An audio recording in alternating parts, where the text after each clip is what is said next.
ہن لباس لکم وانتم لباس لہن، کہ تمہاری بیویاں تمہارے لباس ہیں، اور عورتوں سے کہتا ہے تمہارے خاوند تمہارے لباس ہیں۔ یہ تشبیہ پورے قرآن میں کسی رشتے کی اللہ نے نہیں دی جو خاوند اور بیوی کی اللہ تعالیٰ نے تشبیہ دی ہے کہ یہ تیرا لباس ہے اور یہ بیوی کے لیے خاوند لباس ہے، خاوند کے لیے بیوی لباس ہے۔ اب آپ تھوڑا سا غور فرمائیں، کیا لباس کے بغیر ہم کہیں جا سکتے ہیں؟ یہ خاوند اور بیوی کا رشتہ کتنا ضروری ہے۔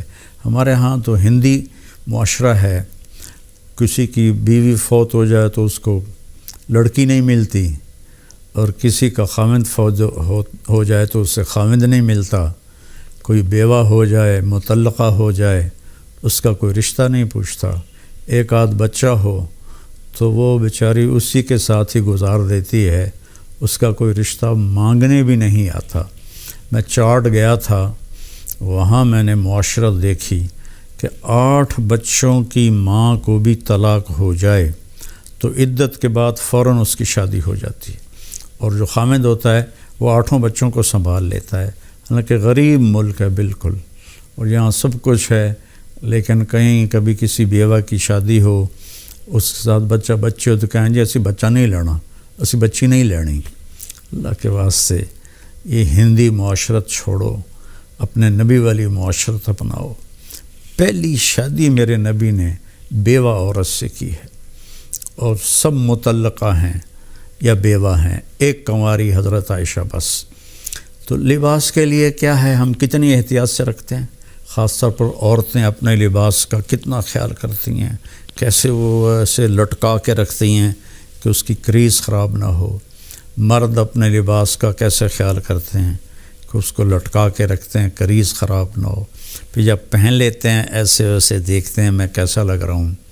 تو آپ کو کتنا ہی غصہ آیا ہو، کبھی آپ نے اپنا گریبان پھاڑا ہے؟ آپ اگلے کا گریبان پکڑو گے اور تیری ایسی تیسی، اپنا نہیں پکڑو گے۔ تو اگر آپ اپنی بیوی کو بے عزت کر رہے ہیں تو آپ نے اپنا کرتا پھاڑ دیا ہے۔ کوئی آپ کو عقل مند کہے گا؟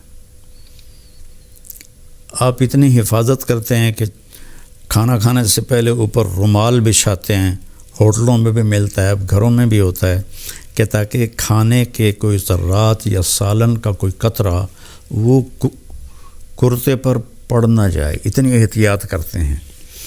اتنی سی احتیاط آپ کر لیں اپنی بیوی کی اور بیوی اپنے خاوند کی، کہ ایک دوسرے کو برداشت کر لیں۔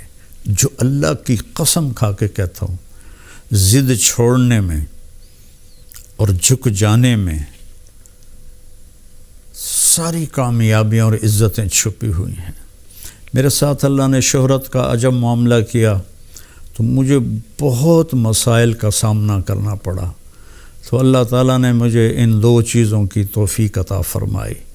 میں ضد کے آگے ہار مان جاتا تھا، پیچھے ہٹ جاتا تھا، اگلے کی پوری کر دیتا تھا، اور جتنا بھی مجھے اوپر کچھ ہوا میں سر نیچے جھکا کے رکھا۔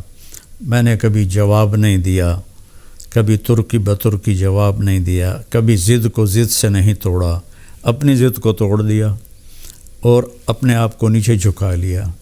تو میرے مالک نے میرے اوپر کتنا کرم کیا، میں کیسے بیان کروں کہ میرے قیامت تک زندگی لے کر آؤں اور سجدے میں پڑا رہوں تو میں اللہ کی اس نعمت کا شکر ادا نہیں کر سکتا۔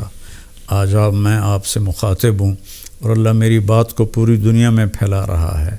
اللہ کے واسطے ضد چھوڑ دے، اگلے کی ضد مان لیں، حتیٰ کہ بچہ بھی ضد کرے نا تو اس کی ضد مان لیں۔ مائیں اس کی پٹائی شروع کر دیتی ہیں، وہیں سے نفرت کے بیج آپ ان کے اندر بو دیتے ہیں۔ ایک جگہ میں تھا تو خواتین جمع تھی تو کہنے لگی مولانا ہمارے بچے ہم سے ڈرتے نہیں۔ میں نے کہا تو کیا تم ڈائن ہو جو تمہارے بچے تم سے ڈریں؟ تم ماں بنو، تم یہ سوال کرو کہ ہمارے بچے ہم سے پیار کریں، کیا کیا جائے؟ یہ بھی کوئی سوال ہے کہ ہمارے بچے ہم سے ڈرتے نہیں؟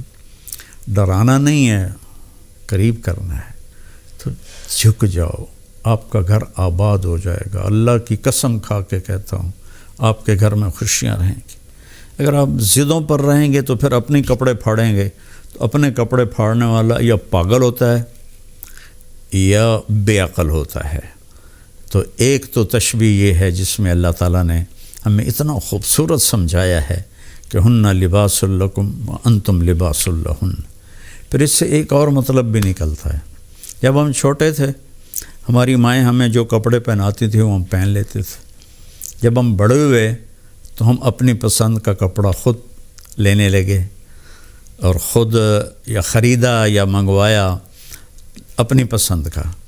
تو اس میں یہ اشارہ ہے کہ بچہ جوان ہو تو ان کی پسند کا خیال ضرور کریں، ان کی پسند کا خیال ضرور کریں، ان پر اپنی مرضی مسلط نہ کریں۔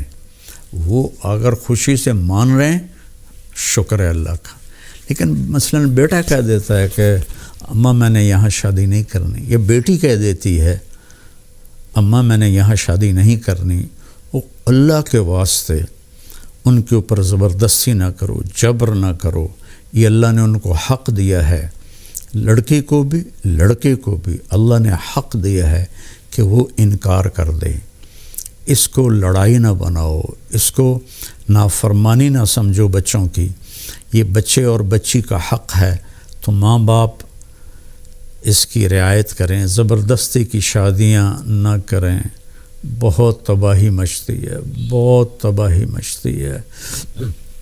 عمر گزر گئی ان کے بھیانک انجام دیکھتے ہوئے، جہاں ماں باپ نے ٹھونس دیا لڑکی پر کہ ایتھے ہی کرنی ہے، یا بیٹے پر ٹھونس دیا ایتھے ہی کرنی ہے نہیں تو گھروں نکل جا۔ یہ اس قسم کی فضول باتیں، یا ہم نے تو بس ارائیوں میں کرنی ہے، ہم نے تو جٹوں میں کرنی ہے، ہم نے تو راجپوتوں میں کرنی ہے۔ میرے نبی کا فرمان ہے نیک دیکھو، نیک ہو، صالح ہو، اچھے اخلاق والا ہو، جس قوم کا بھی ہو رشتہ جوڑ دو۔ میرے نبی نے اپنی ایک بیٹی اپنے گھرانے میں دی حضرت علی علیہ السلام کو، باقی تینوں بیٹیاں آپ نے اپنے خاندان سے باہر دی ہیں۔ حضرت عثمان کو جو بنو امیہ میں سے تھے 2 بیٹیاں ان کو دی، ابو العاص کو بڑی بیٹی حضرت زینب دی۔ تو رشتوں میں اس بات کا خیال رکھیں کہ بچوں کی رائے کا خیال رکھا جائے۔ بات لمبی ہو رہی ہے لیکن ضروری ہے۔ حضرت علی رضی اللہ تعالیٰ عنہ علیہ السلام تشریف لائے حضرت فاطمہ کا رشتہ مانگنے، اور جبریل پہلے آ گئے تھے کہ یا رسول اللہ، اللہ نے علی اور فاطمہ کا رشتہ طے کر دیا ہے۔ تو جب آ کر بیٹھے تو شرمندگی سے بول نہ سکے، تو آپ نے خود فرمایا علی کیسے آئے؟ وہ خاموش۔ پھر آپ نے فرمایا فاطمہ کے رشتے کے لیے آئے ہو؟ کہ جی ہاں۔ تو انشاءاللہ کہہ کے اٹھ گیا، ہاں نہیں کی، صرف اتنا کہا انشاءاللہ، حالانکہ وہی آ چکی ہے، وہی آ چکی ہے۔ انشاءاللہ سیدھے گھر گئے، وہ حضرت فاطمہ رضی اللہ تعالیٰ عنہ علیہ السلام کو بلایا اور فرمایا بیٹی علی کا رشتہ آیا ہے، میں ہاں کر دوں؟ اللہ اکبر۔ آج کی بیٹیاں بیچاری ماں باپ کے آگے سر جھکا دیتی ہیں، تو جنت کی عورتوں کی سردار اور حسنین کی ماں، ان کے بارے میں آپ کا کیا خیال ہے؟ بیٹی رشتہ کر دوں؟ جب حضرت فاطمہ نے ہاں کی، کنواری بچی کی خاموشی ہاں ہوتی ہے، انکار نہیں ہوتا ہے، تو آپ خاموش رہیں۔ اس کا مطلب تھا کہ میں تیار ہوں۔ اب فوراً واپس گئے، علی لوگوں کو بلاؤ۔ پھر لوگ آئے، مجمع مسجد میں اکٹھا ہوا، تو آپ نے ممبر پر کھڑے ہو کہ پہلی بات یہ کہ لوگوں، میرے پاس جبریل اللہ کا پیغام لے کر آئے تھے کہ میں اپنی بیٹی فاطمہ کا نکاح علی کے ساتھ کر دوں۔ جب میرا نبی اتنا خیال کر رہا ہے، ہم بھی خیال کیا کریں۔ اپنے پیٹ سے جنتے ہیں، پھر ان پر وہ زیادتی کرتے ہیں، یہ ساری زندگی سے سکتی رہتی ہے۔